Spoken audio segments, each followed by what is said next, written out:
Bleach Thousand Year Blood War is by far one of my favorite anime arcs of all time, if not my favorite anime arc.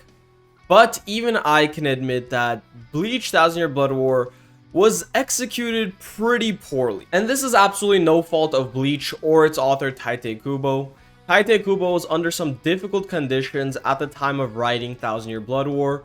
For example, Shonen Jump was rushing him in order to finish the series entirely, and he was also extremely sick while writing this final arc. So with these circumstances combined together, we received a mismanaged and rushed project that left a sour taste in the Bleach community's mouth, and this made sense considering that this was the final arc to one of the greatest and most influential series of all time. Bleach at one point was the face of Shonen Jump along with One Piece and Naruto.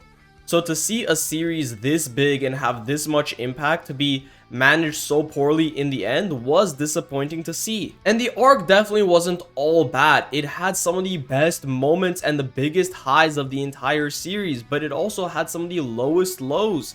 And again, that just came from a lot of plot points being rushed, not looked too deep into, a lot of stuff being cut out, and it just didn't feel like we received the whole package. It felt like we've only received a small portion of it, and there was so much more to explore and so many other things that we just didn't know and were left on a cliffhanger for. And for a while we thought that this was it. This was how it was going to end, because the Bleach manga had officially ended with Thousand Year Blood War, with no sign at the time of it planning to continue.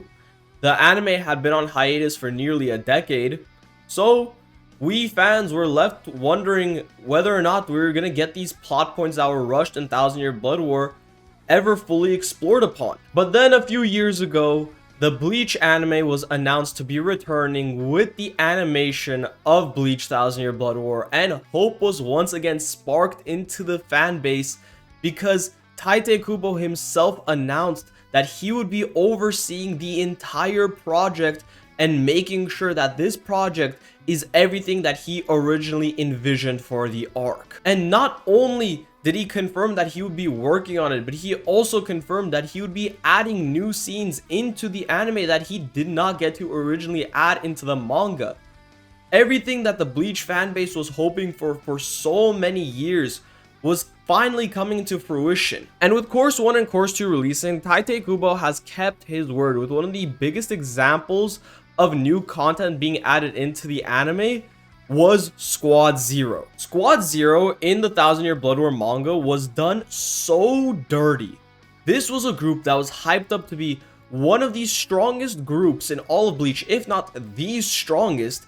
They were stated to be stronger than the entire Gotei 13 combined, yet they were completely annihilated by Yuha and Yuha's royal guards like it was nothing. So they were by far one of the biggest disappointments in manga history, and so many fans had so many problems with how they were handled in the manga because it was clear to fans that it was rushed.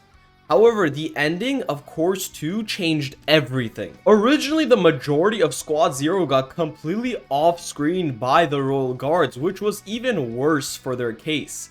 However, in Course 2, they were first revived, and then we got to see a brand new Bankai that we never seen before, that being Senjumaru's Bankai. And not only did we get to see that, but now Senjumaru, a single member of Squad Zero, is in the process of soloing the entirety of Yuha's royal guards by herself. So with so many new things being added into the Bleach anime that we didn't see in the Bleach manga, I wanted to make a video talking about things that I hope to see in Bleach Thousand Year Blood War Course 3 and Course 4 that we originally did not get to see in the manga. To start this off, we need to see more Uryu Ishida content, because to be frank, he was one of the biggest letdowns for me in the Thousand Year Blood War manga. This is an arc that is supposed to be roughly centered around him. He was the first Quincy that we were ever introduced to, and this entire arc is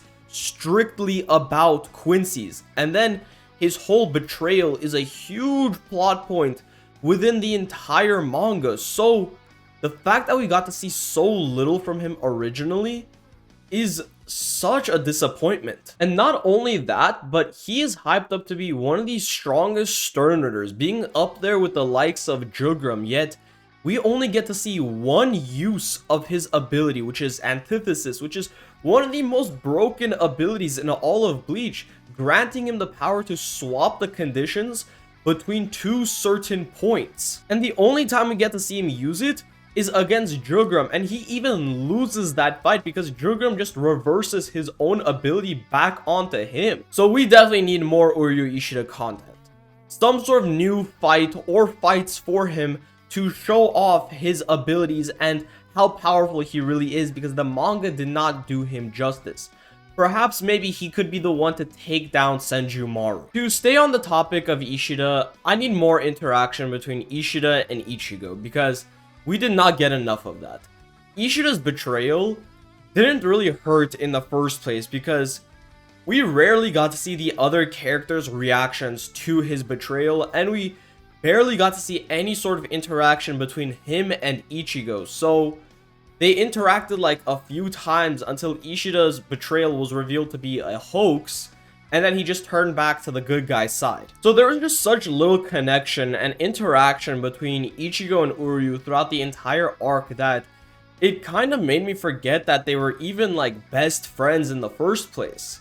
So I definitely need to see something more from both of them. I would love to see some sort of added in fight between Ichigo and Uryu, where Ichigo is trying to reach out to Uryu, understand why he's doing what he's doing, and Uryu is just super closed off from Ichigo, refusing to speak to him. Jugram was also done absolutely no justice in the Bleach 1000 Year Blood War manga.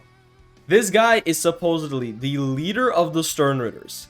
He is Yuha's right-hand man, the only other person besides Yuha that can access the Almighty, has one of the most broken shrifts in the entire series, yet he has a single fight in the entire arc, which is between Uryu Ishida, which frankly was a very short fight too. And he was also one of the most interesting characters in that arc. His backstory was amazing, his design was sick, his abilities were some of the best in the series, and yet we had this insane character with so much potential completely wasted and severely underused. We got to see so much content from each one of Yuha's royal guards, yet we barely got to see anything from his right-hand man, the leader of the Sternritters. So I feel like that's just wrong entirely, and we have to see something new from him, especially since he's such a fan favorite character. This one might be an unpopular one considering that not many people are that huge of fans of this character, but more chat content, please. This guy has been getting done dirty the entire series, and was he even in 1000 Year Blood War? I'm trying to think back on it right now, and did he have any major fights or contribution to the arc? I don't need an entire episode dedicated to Chad. I would be happy with a small fight for him to just show off how powerful he truly is, because he truly deserves something. He's just a sick character and he's been around since the beginning. I feel like he needs some justice. I would also like to see what happened to the Espadas that we got to see in 1000 Year Blood War. Yes, I know they're alive and well in the Can't Fear Your Own World light novels, which take place after 1000 Year Blood War, but we never got to truly see what happened to them in 1000 Year Blood War. We were just kind of left on a cliffhanger, and for a while we were wondering, are they dead? Are they alive? And then they were confirmed to be alive in Can't Fear Your Own World. I'd love to see what happened to Grimmjow after his fight with Asken, how he survived. I want to see what ended up happening to Hallibel since we saw her imprisoned in the beginning of 1000 Year Blood War. I also want to see what happened to Nell. These are fates that weren't fully resolved during 1000 Year Blood War, so it would be cool to see some added in extra scenes showing off what happened to them. Now on to the biggest thing that we need to see changed in the anime is that final fight with Yuha. This fight was the epitome of rushed. This was the climax of Bleach. Everything led up to this fight, and it was so short. It was good, but it was just so short. First things first, extend the fight between Yuha and Aizen. Aizen is the original villain of Bleach, fighting Yuha, the current villain of Bleach. How often do we get to see that happen in anime? And we've never truly got to see Aizen go all out with his abilities. This is the perfect opportunity to see that. How were we robbed of these two titans going all out head to head with one another? This fight was barely a few chapters long. So we have to see something new between Aizen and Yuha, because the fight in the manga was just way too short for how sick of a fight this actually is. Staying on the topic of the fight with Yuha, we need to see what Ichigo's Bankai actually does. Ichigo's Bankai is one of the biggest blue balls in all of manga history. Ichigo has been working the entire arc trying to acquire a new Bankai and new abilities, and the second he uses it, Yuha destroys Ichigo's Bankai without us even getting to see what it does. On one hand, this added in a major shock factor into the final point of the manga, because at that point we were like, wow, Ichigo is actually cooked. How is he gonna beat this guy? But on the other hand, we felt so robbed because we've been waiting so long to see what Ichigo can actually do. He trained so hard to acquire this power.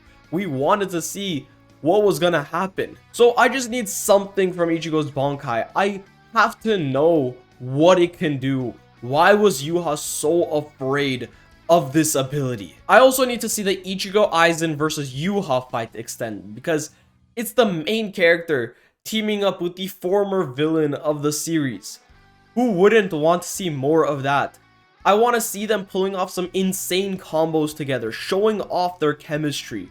That would literally make waves in the anime community. So these are things I just have to see in the Bleach 1000-Year Blood War anime Course 3 and Course 4. It would make the series so much better. Please, Tite Kubo, add these things in. The fans want to see it. Anyways, with all that being said, I hope you guys enjoyed the video, and make sure to like and subscribe, and let me know what other things you guys want to see in the future. I hope you all have a great rest of your day, and I'll see you guys on the next one.